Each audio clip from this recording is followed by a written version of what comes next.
Я горд и рад. I'm very proud and I'm very happy to launch the next section of today. And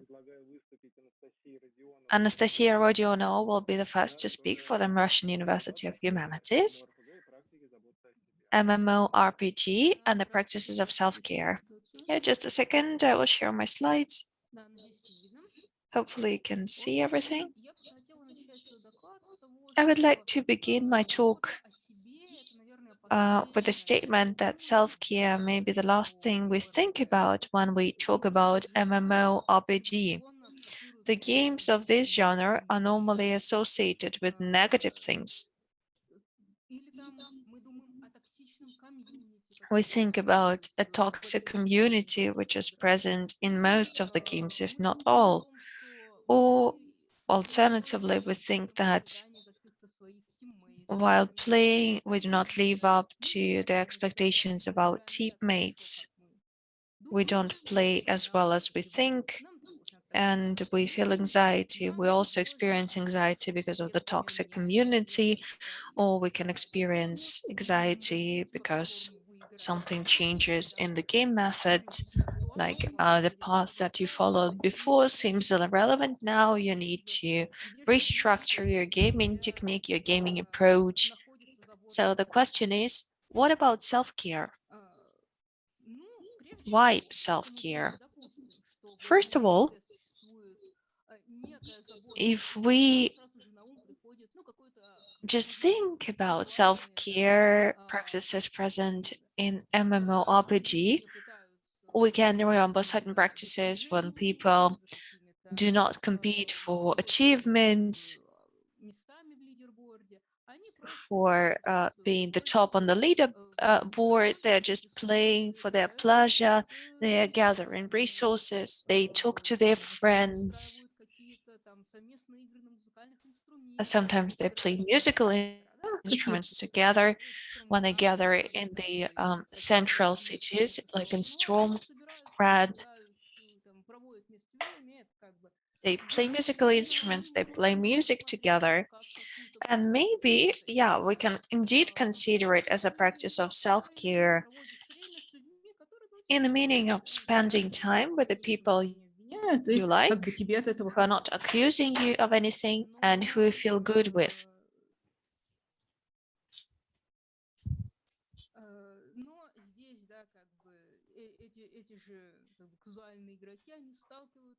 But the same gamers, casual gamers, feel confronted by the community, like these flower lovers. What can they know about the serious game? They don't know anything about the game they play.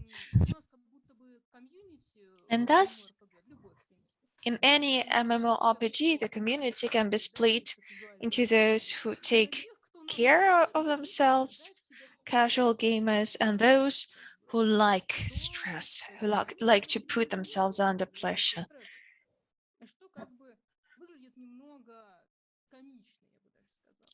It looks even a bit comical, and my talk will be not about casual gaming, as you might have thought. Rather, it will be about these practices of self-care, which may be relevant for all types of gamers.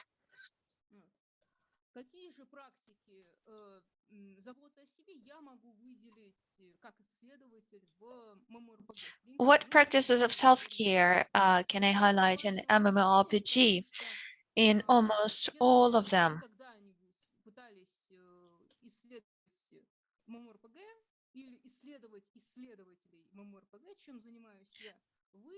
If you have ever researched MMORPG players, you inevitably saw that maybe 98% of articles are written about the World of Warcraft, and the rest is about EverQuest.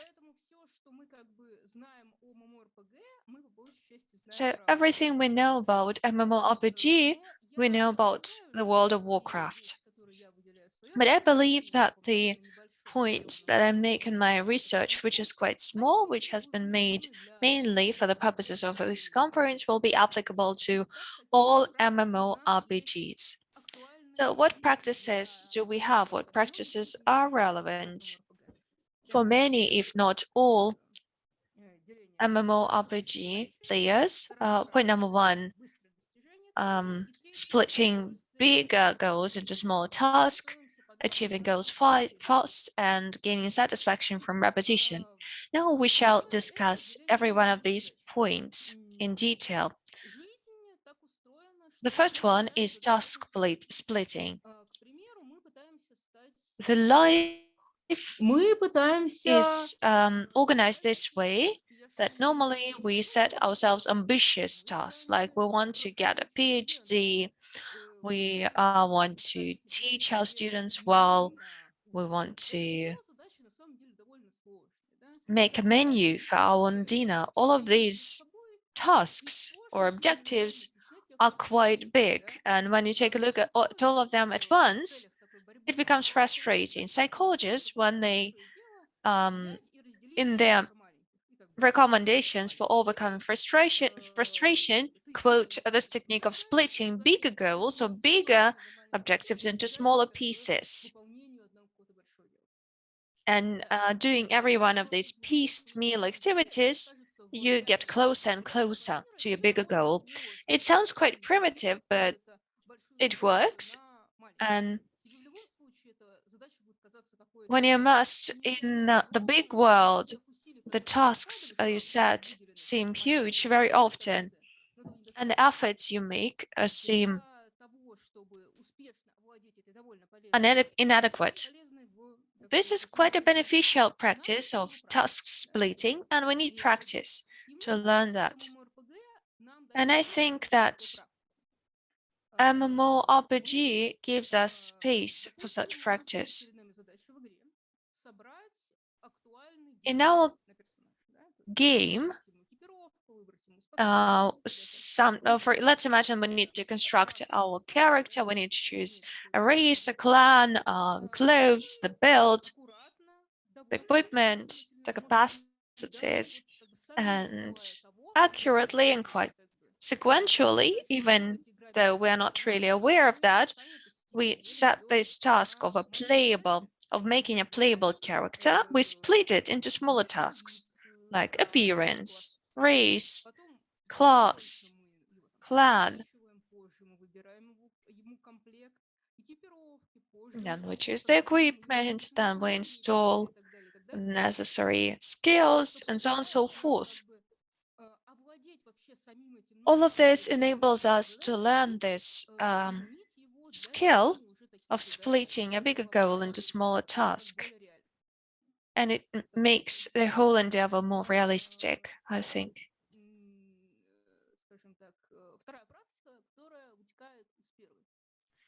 The second practice that comes out of the first one.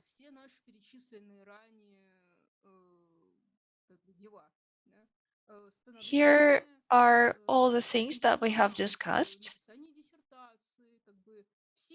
PhD, getting a PhD, writing a thesis, these are huge tasks. And when we try to achieve them, when we move there, it seems that the goal is so far, it is almost unachievable. It feels like there is no end, no light at the end of the tunnel. And this is why we feel frustrated. MMORPG, or at least I believe so, because this is a game, it enables one to reach the goals we set much faster than in the real life. We can make a playable character and we can achieve something with it in a month, in a few weeks. We put efforts into it and we get a result we expect. I think this is a paradigm we all need for our everyday life. When you do something and get a result from it. Normally, the result is postponed till much later. This is how our world and our academic world is built. Although this point can be disputed, there are other things that can take a lot of time. Some of the tasks in MMORPG take years. So sometimes you can advance your character for a few years, for example, in Lineage 2. But in general, I think that in MMORPG, we can reach the goals we set much faster than in our real life. The third practice is the practice of getting satisfaction from repetition. I think many of you read about it, for example, in Umberto Eco's writings and other texts too. I will remind what this is about for those who may have missed it or who may not remember. We love reading detective stories, and we love reading detective stories about Sherlock Holmes and Miss Marple. Let's try to think what we like in these detective stories. If we think about that, we will understand that the real answer is not that we like finding out who the murderer is in the end. Not quite. What we really like is a different thing. We like the characters, we like the central characters, Miss Marple and Sherlock Holmes. We like the central characters, and we like how they act. We like how they solve the tasks set for them. What they do when they need to solve a crime. For example, Miss Marple can gossip with a friend, casually drink tea, and at the same time see inconsistencies in the behavior of a suspect. Or we read about Sherlock Holmes playing a violin, and we like the character himself or herself, and we feel calm because the character does what we like, what we know, and that in the end, this character is going to win and find out who the evil character is, who the criminal is. We like the unexpected here, but we also like the repetition of what we already know. And I think that this perspective can also be applied when we talk about MMORPG.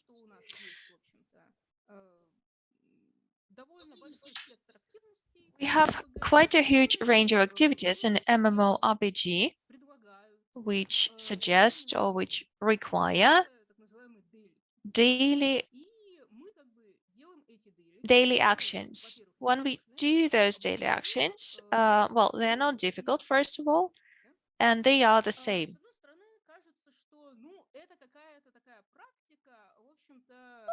It may seem that this practice is lazy.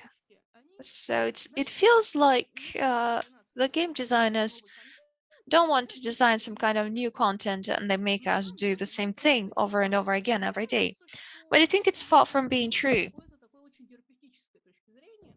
I think we can consider it from a therapeutic perspective. When we do the same actions in a game, for us, it serves as a kind of a beacon, as a kind of a stable point in space. So in our contemporary world, a lot of unexpected things happen. You plan your life. For example, you plan to write a PhD by a certain date, so you're planning to work somewhere, and then unexpectedly you lose your job, the pandemic begins, and you find yourself in this kind of suspended state when you're afraid of what is going to be tomorrow. But at the same time, you can go back to your MMORPG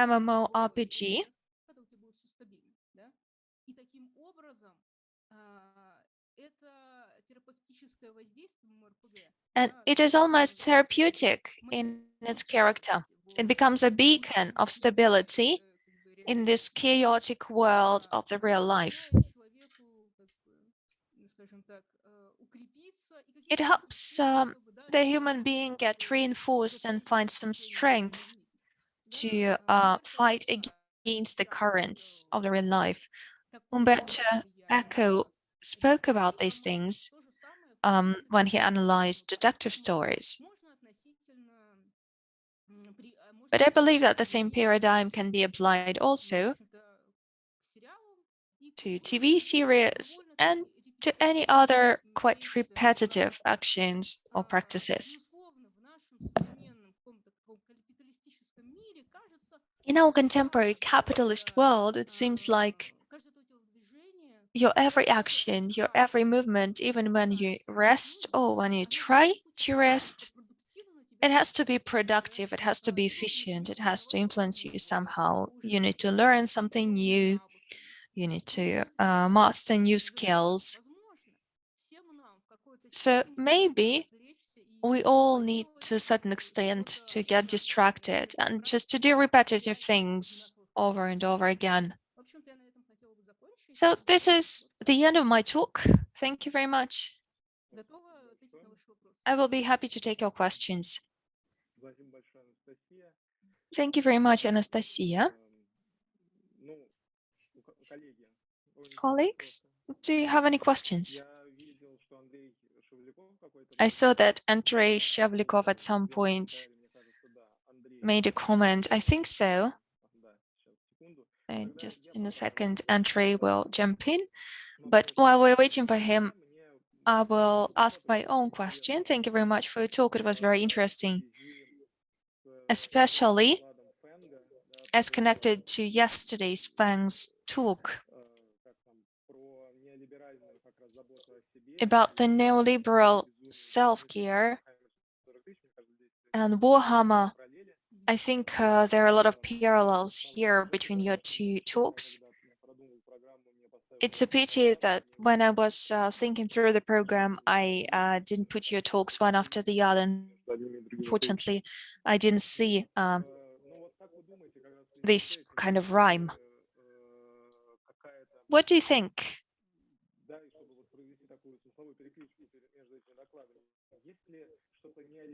Is there anything neoliberal, self-managerial in these practices of self-care when we need to repeat some actions over and over again and increase our own efficiency? It's hard for me to give a definite answer. As for one having to enhance one's own productivity all the time, I think that the constant repetitive actions can, of course, make you more productive in these specific actions, but I think this is rather a constant because we don't increase our productivity, we don't enhance our productivity. We can't say that, for example, when we watch a TV series makes us more productive, when we watch more series, we are more engaged in the mass discourse. Are we more productive because of that? I don't think so. I think that in MMORPG, this repetitiveness is for its own sake and not for any cumulative benefit, really.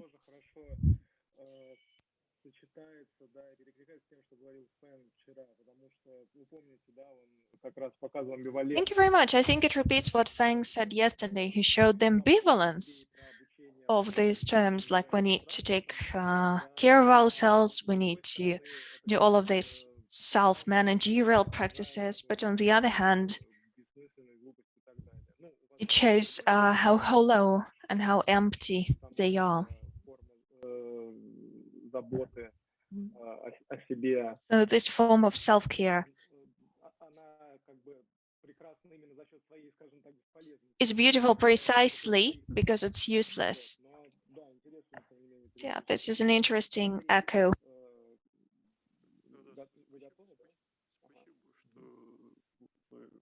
Спасибо, что напомнил вчерашний этот тезис.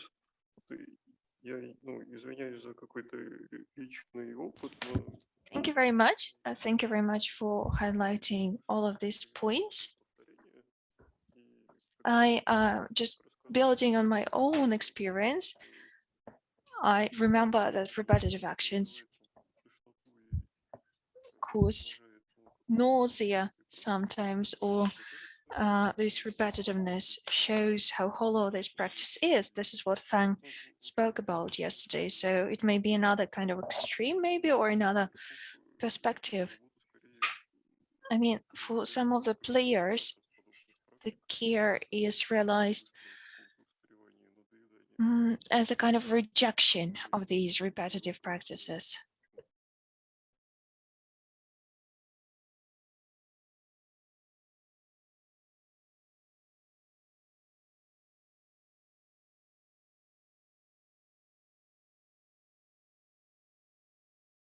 It may says they have other practice or tasks. It will also be taking care of oneself.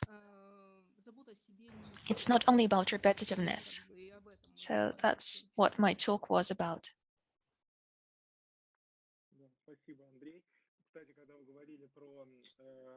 Thank you, Andrei. When you were talking about this repetitiveness,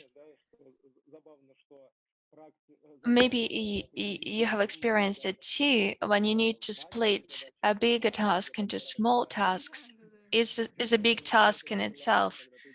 So you can use this pun if you ever give the same talk once again. Yeah, I have a similar comment, frankly, to what Andrei has said. And Fang spoke about it yesterday too. I remembered my own experience of playing Mafia 3,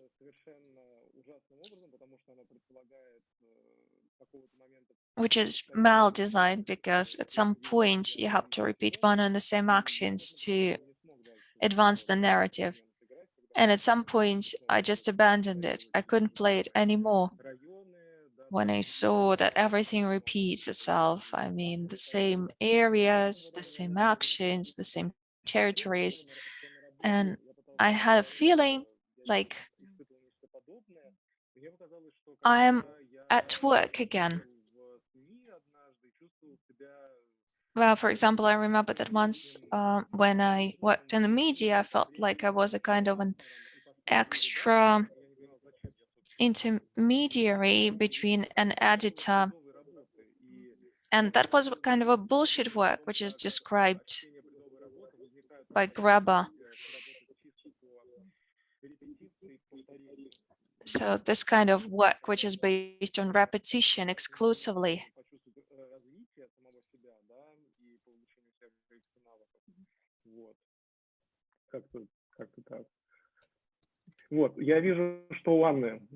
I saw that Anna also had a question.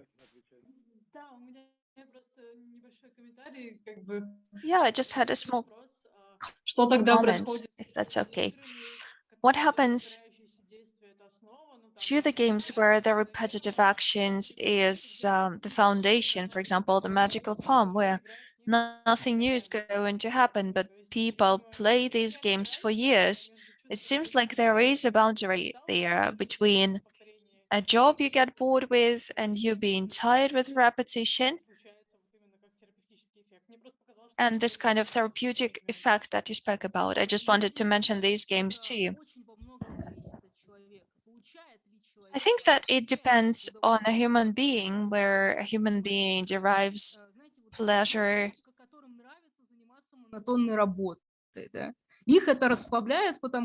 Like some people like to do monotonous work.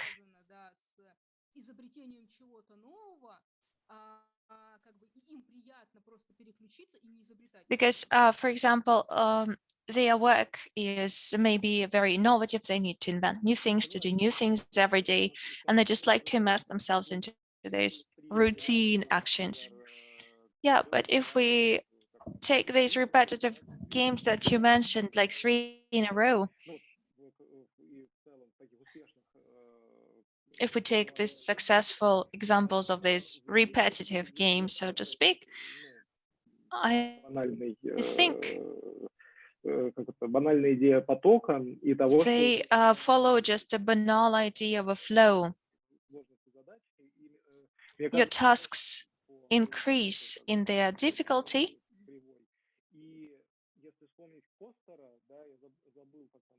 And if you remember Costa, for example, and his textbook on game design,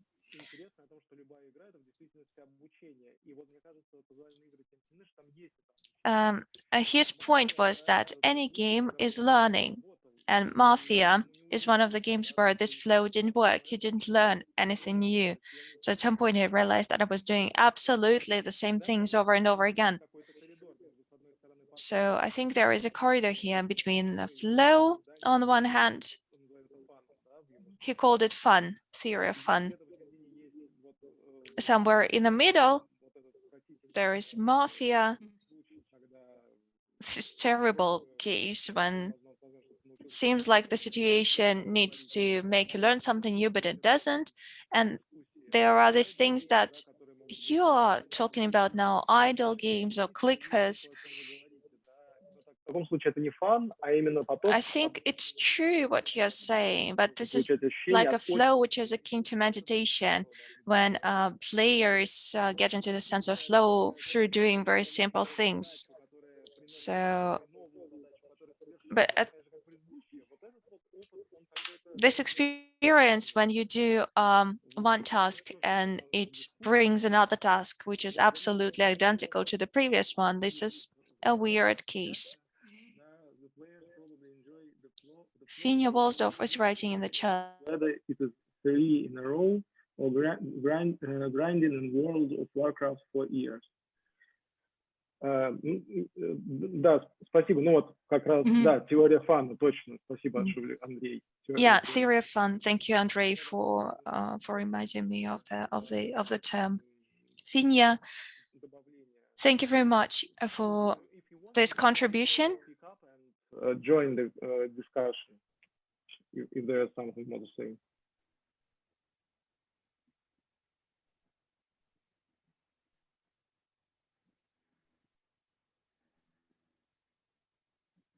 So, Finia, if you want to, you may also join and speak up.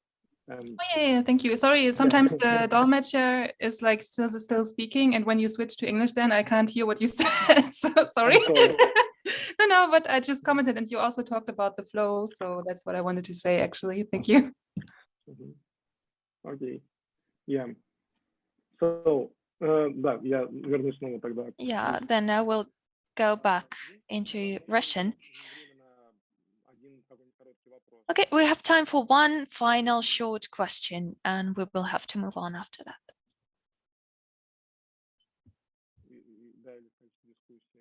Or any comments, any contribution to the discussion.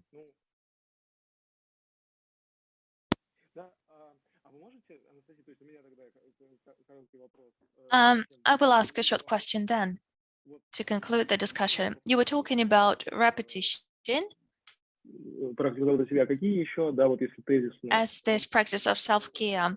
What other activities do you consider to be self-care? Yeah, the practice of task splitting, and the second is achieving your goals fast.